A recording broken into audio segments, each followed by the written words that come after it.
বিয়ে বাড়ির যেমন তেমন অবস্থা, কিন্তু বিয়ে বাড়ির লোকজনের যত প্রিপারেশন থাকে তা আসলে বিয়ের দিনের থেকেও বেশি। কারণ বিয়েতে তো রেডি রেডি হয়ে যাওয়া যায়, কিন্তু ওই রেডি হওয়ার জন্য এর আগে যত প্রিপারেশন থাকে সেগুলো দেখলে সবার মাথা খারাপ হয়ে যায়। যেমন ধরেন মেহেন্দি দেওয়া হাতে, তারপর একজন তো মেহেন্দি দিতে পারে না, তারপর যে দিতে পারে সে আবার কয়েকজনকে দিয়ে দেয়, দিন শেষে দেখা যায় কি তারই মেহেন্দি দেওয়া হয় না।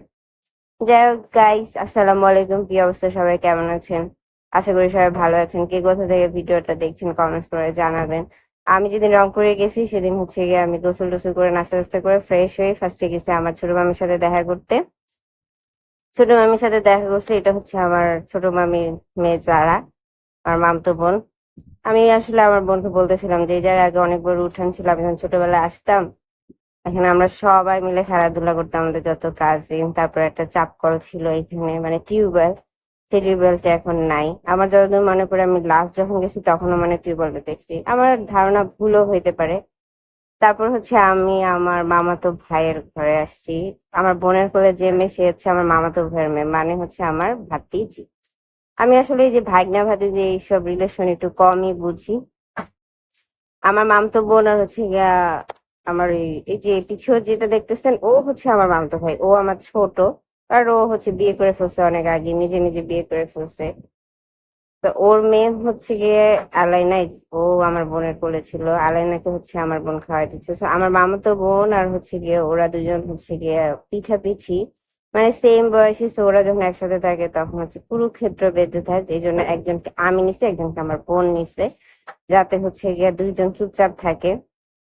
আমার বোন কিন্তু বেসিক্যালি বাচ্চা কাচ্চা কখনো খাওয়ায় না, আমি ফার্স্ট টাইম দেখতেছি ও খাওয়াইতেছি। যাই হোক, যেহেতু গেছি অনেকদিন পর আর আলাইনা আমাদেরকে দেখে নাই, আমাকে দেখছে, মিথিলাকে দেখে নাই। তো হচ্ছে গিয়ে মিথিলা ফার্স্ট টাইম গেছে হচ্ছে আমার এখানে। তো এর আগেও একবার গেছে 1-2 ঘন্টার জন্য, তখন ওরা ছিল না। আমি যারাকে বলছি তুমি আমার মোবাইল চালাও, তারপরে তুমি দুষ্টামি করো না। তারপরে হচ্ছে আমার ভাইয়ের বউ আসছে, ওর সাথে কিছুক্ষণ কথা টথা বলছি। যেখানেই যাই সেখানেই শুধু বলে আপু এটা খান ওইটা খান, আসলে এত খাওয়া তো পসিবল না। তা আমার মামতো বোন হচ্ছে কি আমার বোনকে জোরাজুরি করতেছে যে ও মেহেদি দিবি, সবাই মেহেদি দিছে, ও মেহেদি দেয়নি। আমরা নিজেরাও কিন্তু মেহেদি দেইনি। আমার আসলে মেহেদি দেওয়া মেহেদি দেওয়া আমার ভালো লাগে, কিন্তু মেহেদি দেওয়ার পরে এই যে হাত থেকে যে উঠে উঠে যায় এই জিনিসটা আমার পছন্দ না।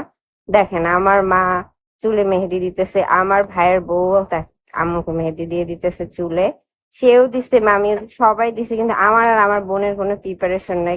যদিও আমাদের মনটা একটু খারাপ ছিল, তারপর আমরা সবার সাথে তাল মিলিয়ে চলার চেষ্টা করতেছিলাম, যে হচ্ছে গিয়ে যাতে হচ্ছে গিয়ে একটা বিয়ে বাড়ির আনন্দ নষ্ট না হয়ে যায়।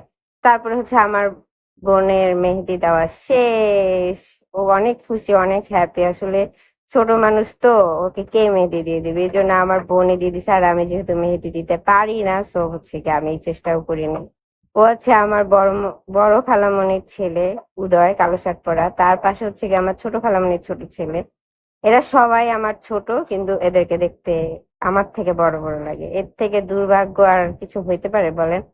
সো সবাই সবার মতো বিয়ের প্রিপারেশন নিচ্ছিল, আর আমি আমার মতো কাটাচ্ছিলাম। তো এতটুকুই ছিল আজকের মতো। সবাই ভালো থাকবেন, সুস্থ থাকবেন, আমার জন্য দোয়া করবেন, লাইক কমেন্ট শেয়ার করে পাশে থাকবেন। সো আল্লাহ হাফেজ।